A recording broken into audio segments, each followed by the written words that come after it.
Hello and welcome to another video. Today is going to be a sketching video. I know I don't really post videos of me drawing with pencil, so this is going to be a little bit different, and I'm going to talk a little bit about my process with a pencil in comparison to my process with a pen and why I don't really like to sketch with a pencil on camera. So let's just go ahead and get into that. So, I'm gonna be honest with you guys, I really struggled a lot when it came to drawing this on camera. And the footage is sped up a little bit. It's 1.3 times speed just because um, I took a lot of time to draw this, but also I wasted a lot of time drawing this. I cut like 15 minutes of footage out of this, which was just dead air and me like thinking because I was having so much, I was really overthinking this too much. I don't know what it is, but whenever I get on camera with a pencil as opposed to a pen, I end up overthinking. So when I sketch with a pencil, I tend to second guess myself a lot. So when I'm drawing with a pen, I'm like, whatever. The line is down and you can't change it. So put it down and move on to the next one. And the difference is when I'm sketching with a pencil is that since I know I have the ability to erase, right? I end up second guessing every single line that I make. And I'm like, oh, that's ugly. I should erase it. Oh, that's ugly. I should erase it, right? Instead of just being all gung ho. So when I did the sketching this time, I decided, okay, we're going to pretend like this is not a pencil. We're going to go ahead and pretend like this is a pen. And I'm going to try and replicate the sorts of lines that I do when I'm using a pen. So when I use a pen, I don't know if you guys have noticed, I do a lot of sharp lines, like very, I guess you could say confident strokes. So when I'm using a pencil, I tend to like sketch like short lines, try to figure out the shape. I guess you could call that chicken scratch.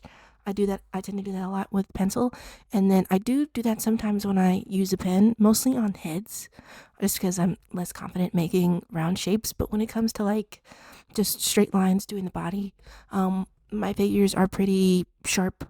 I guess you could say they're stiff in a way, but it's not like very flowing lines because it's I don't know what it is, but basically, yeah. So what I'm trying to do is incorporate that sort of confidence into using a pencil. I don't know if you can see me attempting to do that. Not really. I guess I'm like that's what I tried to do. I don't really think that I accomplished it too much, but the reason why there's not very much detail in this initial sketch is I decided I was going to do something that I saw somebody else do. I've seen lots of artists do this actually, where they have leads of different sizes, and then as they try to get more detailed with the piece, they move down in size. So this is a 0.7 lead. It's a pilot color, in the color pink. If you guys like to color or sketch in colored pencil, but you don't like traditional colored pencils because they're really hard to erase and you don't want to like buy coal erases, I do suggest coal erases. They're pretty good. But if you're like, well, I like coal erase, but I prefer mechanical pencils over traditional wooden pencils, I would get these pilot color Enos. They come in 0.7 lead and they come in cute little colors. I really used to use these a lot until I moved over to 0.5 lead and I changed the lead that I use so they don't fit in the pilot color Enos anymore. But that's the pens that I was using, the pencils that I was using anyway. So I started with this 0.7 for the pilot color Eno, and then once I got like all of the basic shapes down, I then went ahead and moved into the 0.5 that I typically use. Also, I'm so sorry. I forgot to tell you guys what I was drawing today. I am drawing the two OCs that I made on Monday. So the ones that I made for the contest. So the one on the left is Umiko, and the one on the right is going to be Yuzu. And I just decided that I was going to draw some more of their designs. I did a lot of design work for these guys, so this is a more finished piece for them. And then later on, you probably won't see it, but I'm gonna make like more finished pieces of them, portrait style pieces of them for my Instagram. So plug for my Instagram. It's Fresh Seafoam if you guys want to follow me over there. But yeah, so this is just the full bodies. I wanted to see what their full bodies look like. So this is what we're doing today. And so for Umiko's pose on the right, I was just like, she just needs to stand there strong and stuff. I was a little bit more pressed for what I wanted to do. For Yuzu on the right, then I decided, well, I'm gonna give her a chain weapon. So what if she's like showing off her fun cutesy personality by jump roping with her chain weapon? And I was like, ooh, that's fun. And so I decided to do that. And I spent a lot of time on this sketch. And I feel really bad because I was like, this feels super off center. And so I end up erasing this whole thing. You're gonna see me sketch out this whole thing, and then I'm gonna erase it all and try again. But I actually am really upset that I ended up doing that because I felt like this after I looked at the footage and after I already changed it, I was like, oh, I actually prefer this one. I know it's like super off center and it feels like she's about to fall down, but I was like, there's just like so much more energy to it than the one that I end up doing. And so it was like really frustrating looking back at the footage. I mean, I still think that the one that I ended up coming up with at the end is still good. It's still okay. But I just feel like this one, even though she's off balance, it has like a really good energy. It's like more playful. And so just because something is realistic doesn't mean that it's better. Does that make sense? Because even though it feels like she's falling over a little bit, I felt like the energy in it is a little bit better. And I even used like line of action to try and get it in a way that I liked. So if you can see, there's like this line on both of them. So for Yuzu, the one on the right, the line goes from her head all the way to her foot. And it's just supposed to show like the flow of her pose. And for Umiko, it's not as successful because the line of action just starts at her chest and then goes down to her leg. And so it's just supposed to show like some flow in their body. And I felt like the first one that I did for Yuzu was actually better. And then you see me erase the whole thing. And it's like, no, why did you do that? It looked bad from the angle that I was looking at it because I was looking at it straight, not straight down like you guys are. So when I'm drawing, I'm looking at it, from basically it's like a flat angle to me. And it's like, I'm like facing backwards. You guys know what it's like to draw, right? So you're not looking at it straight down. So you don't actually get the true feeling of the picture. And I didn't pick it up and look at it because I was recording it for you guys. And so I was like, this is not looking good, but it did look good. And I felt really upset erasing the whole thing, looking back on it now. And that just goes into like the whole point that I was trying to make about I really overthink when I'm switching to a pencil.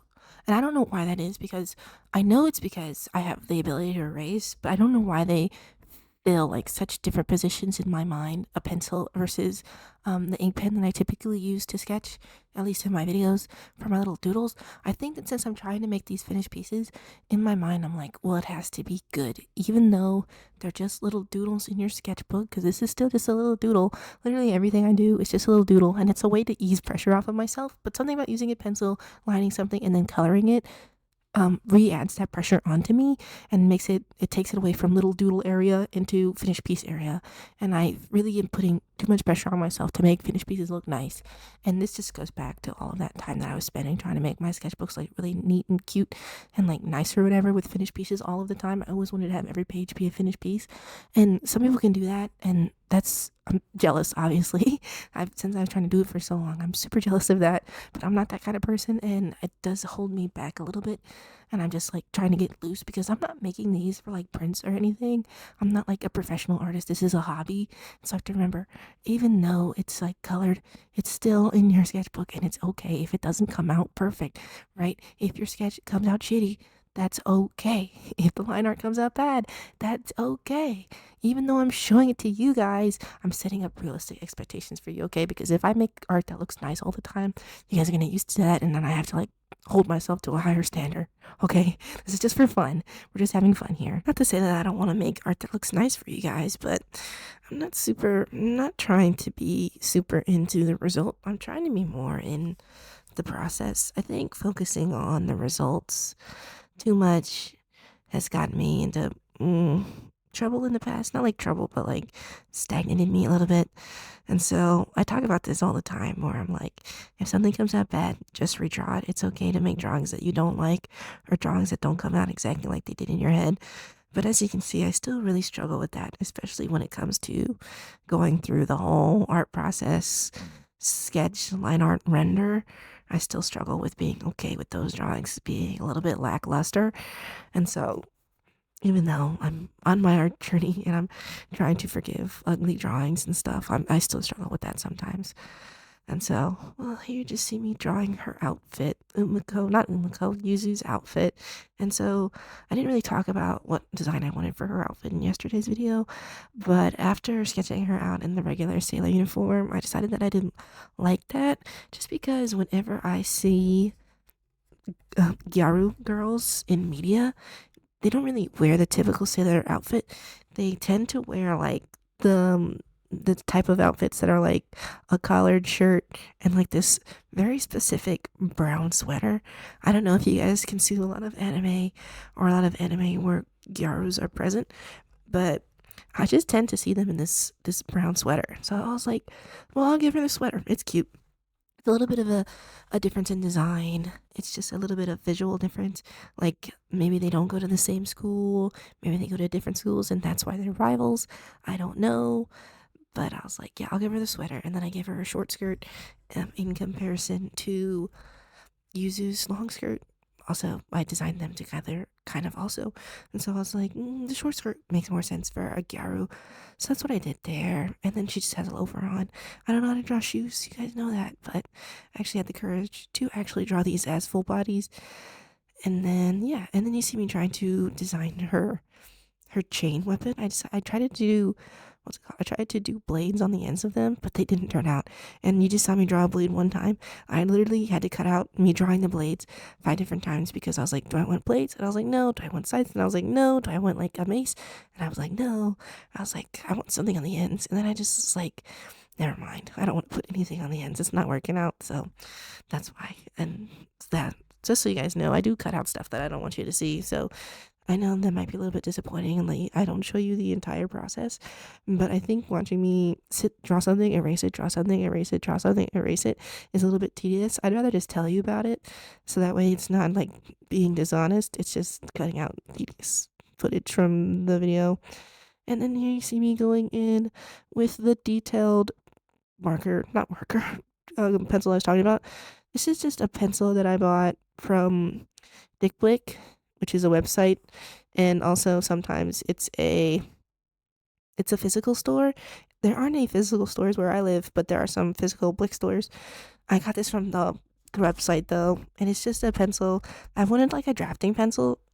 And I guess a drafting pencil is kind of like a pencil that they use in architecture or something. I don't know. I just wanted them because they're heavy. And I have some lighter pencils, like the polycolored are made of plastic, so they're pretty light. But I like having a really heavy pencil, and I discovered that. And so I got this drafting pencil, and I was like, ooh, there's a lot of weight to that. I really like that. And it's actually pretty heavy. It's not like a pound or anything. That would be ridiculous, but it's significantly heavier than any other writing utensil that I have. It's much heavier than my pens or anything because all my pens are plastic. I mean, obviously the tips are like metal points or whatever, but this is like a full metal pencil, and this is really nice, and it's in 0.5 lead.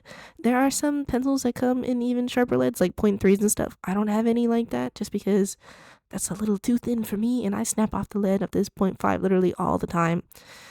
So anything smaller than that, I would not be able to draw with. Sorry I didn't really talk about Umiko too much in this video. It's just that her design and her drawing came a lot easier than Yuzu's did for some reason. I don't know why. I really struggle with Yuzu. I think it's just because her pose is a little bit more active. She's still just standing there, but she's at least holding a jump rope, and there's a little bit more weight to her pose. And then Umiko, she's just like standing there. It's kind of boring, but not everything is super exciting, and that's okay. And so even when you see me sketching her out right here, it goes by super fast. It's just a long skirt, a sailor top, and long hair. It's nothing too super complicated. I don't really like the way her face turned out. I feel like every time I've drawn her since that very first time where I was doing a sketch of her as like an exploration, the very first drawing that I did of her was the best one I have done since. And I'm trying to draw the more finished pieces of them too, but it's still not turning out in the way that I like it. But yeah, I don't struggle with her design, but I do struggle with getting faces to look similar to the way that I want them to, just like character consistency. Maybe I'm gonna like make that into like a study sort of thing where I come up with like reference sheets for my characters, and then I'm just gonna sit there and I'm gonna draw the face over and over and over again, getting the proportions the way that I like them and memorizing those proportions so that way I can draw characters more consistently. Because if I want to make a webcomic, the characters have got to be consistent, okay? They can't look one way in one frame and then one way in the other frame. People are going to be like, is that a different guy? They look completely different, and that's not what I want, okay? I want some character consistency.